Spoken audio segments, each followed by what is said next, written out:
बच्चों, अब हम लोग सेट थ्योरी में 1.1 चैप्टर कल ख़त्म किए थे।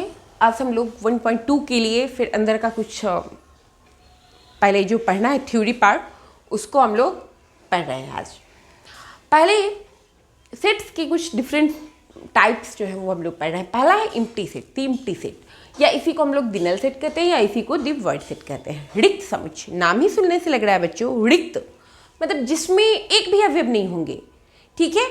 तो वैसे समुच्चय जिसमें एक भी अवयव नहीं है, शून्य अवयव है, वो आपका रिक्त समुच्चय दी एम्प्टी सेट्स है, ठीक है।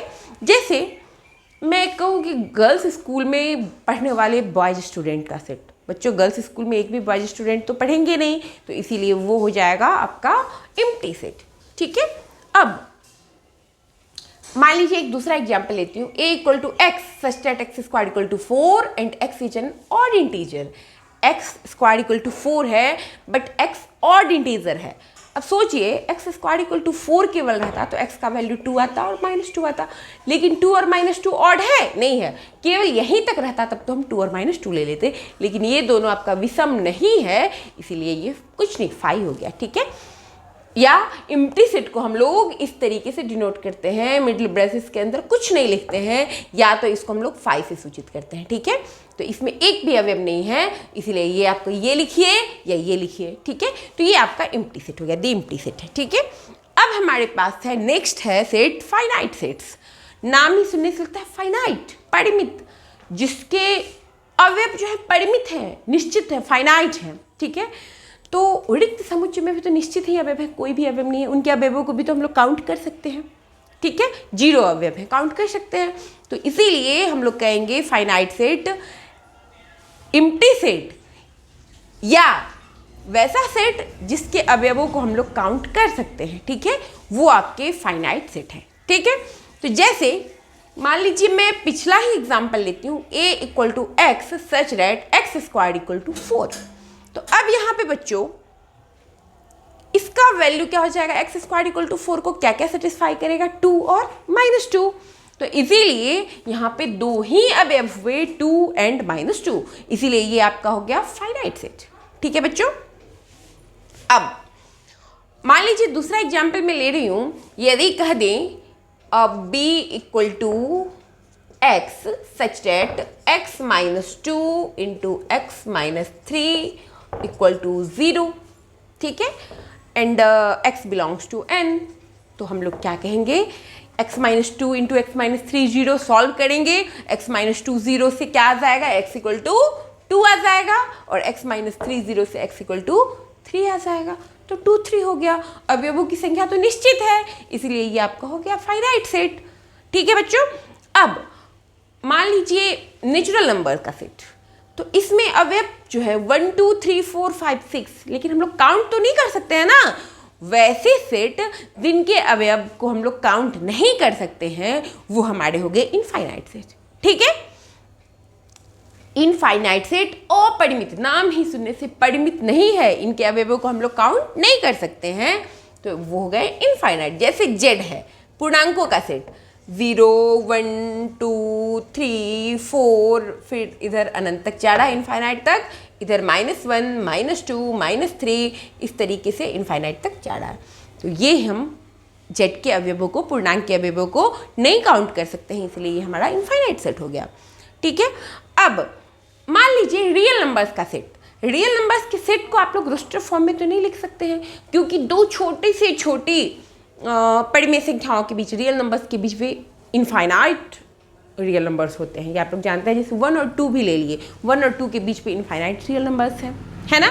तो इसीलिए उनको तो हम इस तरीके से रोस्टर फॉर्म में लिख नहीं सकते हैं, तो हम उसको क्या करेंगे, सेट बिल्डर फॉर्म में लिखेंगे। मान लीजिए r equal to x such that x is a real number, या हम यदि लिख दें कि a इक्वल टू x वास्तविक संख्या है, a equal to x such that x belongs to r and x real number का अवयव है, एलिमेंट है, and 1 less than equal to x less than equal to 5। Means 1 से 5 तक के रियल नंबर्स का सेट।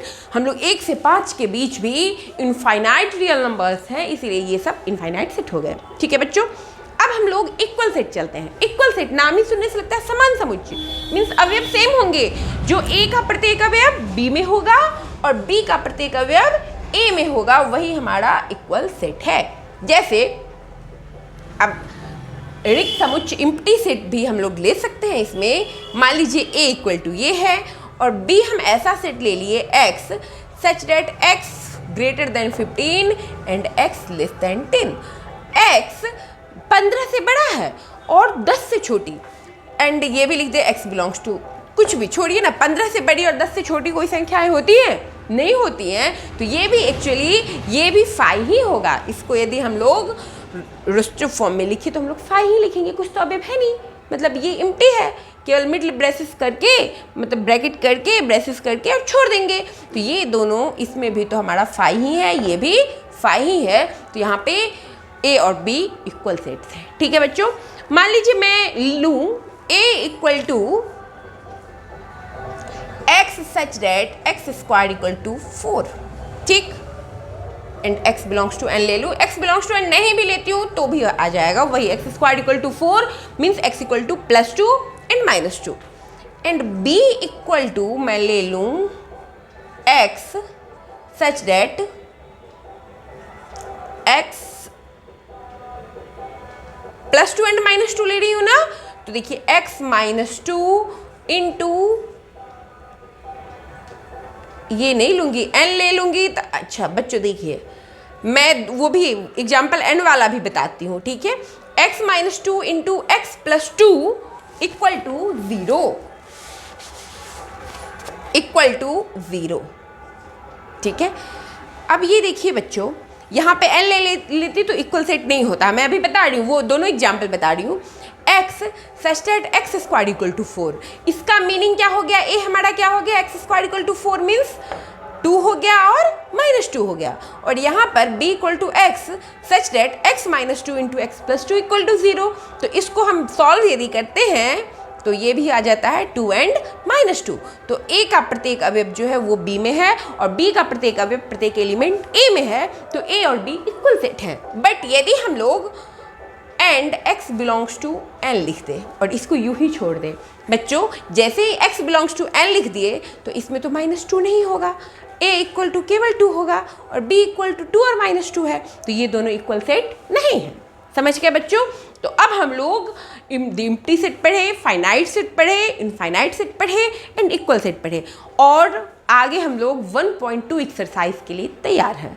ठीक है, अब नेक्स्ट वीडियो में हम लोग एक्सरसाइज 1.2 पढ़ेंगे। ठीक है, उसको डिस्कस करेंगे। आप लोग बुक लेके बैठा करें पढ़ने के लिए, और वैसे मैं इसका पिक्चर तो डाल दूंगी वीडियो के समय, लेकिन आप लोग बुक लेके बैठा करें तो ज़्यादा अच्छा रहेगा। थैंक यू बच्चों।